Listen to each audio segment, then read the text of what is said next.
It's March 22nd, 2022, and this is Sketchworks NewsBrake. The news stops here. I'm Brian Troxell, and it's springtime! The days are longer, the temperatures are warmer, and I got a stamen ready to pollinate, baby. Russian officials say it was a personal insult when President Biden referred to Vladimir Putin as a war criminal. They didn't say Biden was wrong, just that he was insulting. Russian officials are suggesting Biden's comments were being driven by forgetfulness and fatigue. Also, not wrong. On Friday, Putin held a Trump-style rally in Moscow, where he praised the efforts of Russian troops in Ukraine. He then took off his shirt to crowd surf and fired a cannon into the audience. Not a t-shirt cannon, an actual cannon. Putin fired 1,000 people from his staff for fear of being poisoned by one of them. Methinks someone is afraid of being hoisted by their own petard. Which is the sort of thing smart people say. Like me. Burger King said they will not close their 800 locations throughout Russia. Despite the backlash, the fast food company's CEO desperately said, "We have to keep them open. Russia's the only place that still eats Burger King." It's my impression of the Burger King CEO.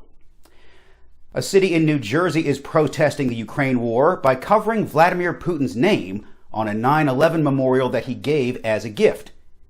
And also, next time stick to what's on the registry, okay? Speaking of New Jersey, a new Let's Go Brandon store opened in the state, selling mostly pro-Donald Trump paraphernalia. Trump said he's flattered and that he loves his people, and then he sued them for trademark infringement. A court ruling in Russia outlawed Facebook and Instagram for what judges claim is extremism. Fortunately, you can still use MySpace as long as Vladimir Putin is one of your top 8 friends. The heads of the country's biggest teachers union are being mocked after posting a photo of themselves holding an upside-down Ukrainian flag. But can you really blame them? They were taught by the teachers union. Sketchworks NewsBrake brings you an exclusive, in-depth report on serious problems found in your local drinking water. I assigned the story to Sketchworks NewsBrake correspondent Tim Millard about 20 minutes ago. Let's see what he was able to uncover. Oh. Brian, I'm not going to lie, I don't have anything this week. In fact, you kind of caught me in the middle of my break. So don't worry, I'll have something for you next week, no problem. But just now, ain't going to happen. For Sketchworks NewsBrake, I'm Tim Millard. You're good. Well, we did learn Tim wore the same shirt on NewsBrake for 2 straight weeks. And those are apparently chip crumbs and not lint on it. Fortunately, I made this a team coverage story, so I have no doubt Sketchworks NewsBrake correspondent Allie O'Neill was able to uncover crucial new details in the past 10 minutes. Yeah, me neither. Thank you, Allie. You have some cookie crumbs on your shirt there. Allie must shop for shirts the same place Tim does. On Wednesday, the Federal Reserve Bank announced that it would increase interest rates from 0% to 0.25%. The interest rate for people who care about that story remains at 0%. U.S. Border Patrol agents caught a man trying to sneak 52 snakes and other reptiles into the country by hiding the animals in his pants. Agents initially thought the man had 53 reptiles, but they quickly realized the would-be snake was too small. The U.S. Senate unanimously approved a bill last week to make daylight saving time permanent, which means the clock on my microwave will now be wrong forever. Inflation continues to influence rising prices this week, leading to more cases of shrinkflation in our favorite products. Shrinkflation is not to be confused with shrinkflotation. That's when your pool float slowly loses air from a tiny hole. I hate when that happens. Mostly because I don't know how to swim. News from the Hawkeye State. That's Iowa. 5 million chickens and turkeys are infected with avian influenza. As a result, 5 million birds will need to be mass exterminated. Many believed this to be extreme until they learned who owns the poultry farm. Putin Poultry. If you don't buy our chickens, we will poison you. Bad news for outdoor activities this spring. A new study published in Emerging Infectious Diseases, which is my third favorite infectious disease journal. If you know the first two, comment below. Warns of a deadly tick-borne virus dubbed the Heartland virus in 6 states, including Georgia. Just one more reason to put your pants on before you leave the house. Or just never leave the house. That's what I do. Australia's Great Barrier Reef is in the midst of an ecological disaster known as coral bleaching. Scientists blame it on higher ocean temperatures and the coral trying to pull off the early 2000s frosted tips hairstyle. It's now time for Sketchworks Comedy's gratuitous plug segment. I thought the stinger was going to...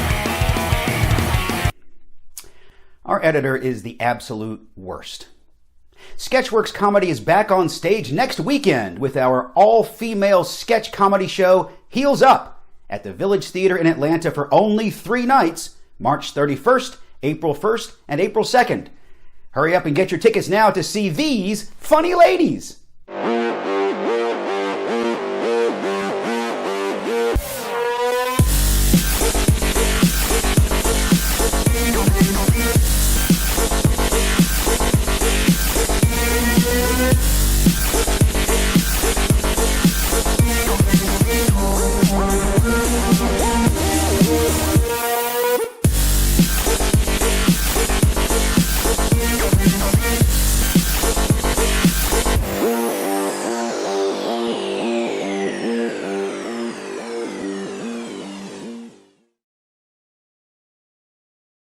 Plus extra special guests, me, Babs, and Greg Behrens. Go to sketchworkscomedy.com to get your tickets now before it's sold out. Plus, if you have kids and teens who suffer from being funny, sign them up for Sketchworks Comedy's Sketch Summer Camps. Do we have a video for this? You bet your bibby we do. Take it away, Maria! Sketchworks Comedy Summer Camps are back, and in person. During our 2-week camp, kids will play improv games, create funny characters, and write sketches for their own original comedy show. Not excited yet? Campers will also shoot a professionally produced video sketch and premiere it at their showcase. Also included, a show poster, camp t-shirts, awards, and a pizza party. Let's get back into comedy. Sketchworks, cranking out the funny.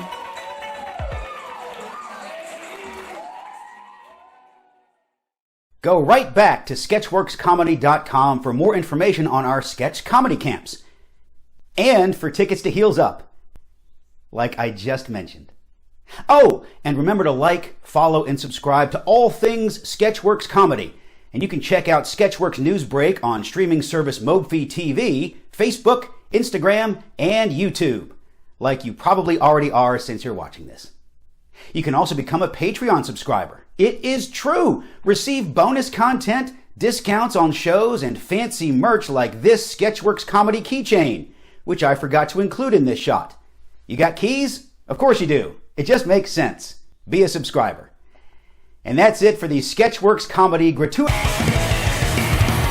After 31 years and over 3,600 episodes, Maury, You Are Not the Father, Povich, is ending his daytime talk show, Maury. The 83-year-old plans on finally retiring from television after 60 years to focus on having a life. Last week on NewsBrake, we reported the news about Pete Davidson going to space, telling you Pete Davidson was going to space. This week in Pete Davidson going to space news, we can report Pete Davidson is not going to space. The reason Pete Davidson is not going to space, after it was reported that Pete Davidson was going to space, is that even Pete Davidson doesn't want to get that high. But stay tuned to NewsBrake for any future developments about Pete Davidson going to space or not going to space. Sketchworks NewsBrake, America's #1 source for Pete Davidson to space news. Kanye West, meanwhile, has bought the house across the street from space. An anonymous bidder is the winner of the first ever Marvel comic book. The person paid around $2.4 million for the comic. Auctioneers describe him as an extremely passionate comic book collector and investor. In my day, we called those people nerds. Hey, I wonder if Gary the catering captain is his favorite Marvel character, like so many other fine, wonderful people. Staying in the MCU, the Huffington Post spotted Tom Hiddleston with fiancée Zawe Ashton at the BAFTA Awards last weekend. The 4-carat diamond engagement ring she was wearing was so huge, it had its own security detail. A man from California admitted to stealing 2 baby bears from their den. He would have kept them, but it would have been scary once they had grown up, not knowing how they would react when they found out they were adopted.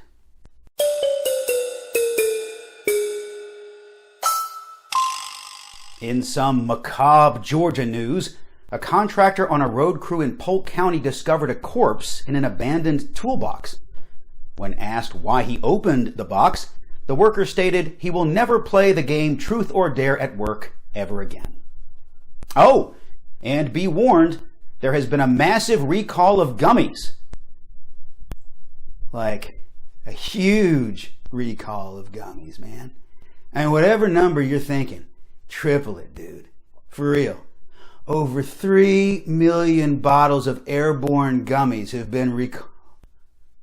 Wait, airborne gummies? Oh, I thought it was the good kind. Still, you can't be too careful. As a precaution, please mail your good kind of gummies to this address for analysis. A New Zealand couple who thought they found the world's largest potato in their yard are a bit sad, because according to the Guinness Book of World Records, it's actually a gourd. They're also upset because the humongous tomato they also found is actually just a tomato. 8 people had to be rushed to the hospital in California after a car crashed into a middle school. Said one of the school's students, "This is the most exciting thing to happen since Tina let Eric do under the shirt over the bra stuff." You no longer have to prove you have a COVID-19 vaccine in order to get into the bars of New Orleans. However, you still have to prove you're either annoying or drunk. Challenge accepted. And that's all for Sketchworks NewsBrake. We'll be back next week, and we hope you are too. I'm Brian Troxell. Say hi to your mom for me. Tell her I'll be over later for some under the shirt, over the bra stuff. The governor and I, and we were all doing a tour of the library here, and talking about the significance of the passage of time, right? The significance of the passage of time. So when you think about it, there is great significance to the passage of time in terms of what we need to do to lay these wires, what we need to do to create these jobs. And there is such great significance to the passage of time when we think about a day in the life of our children.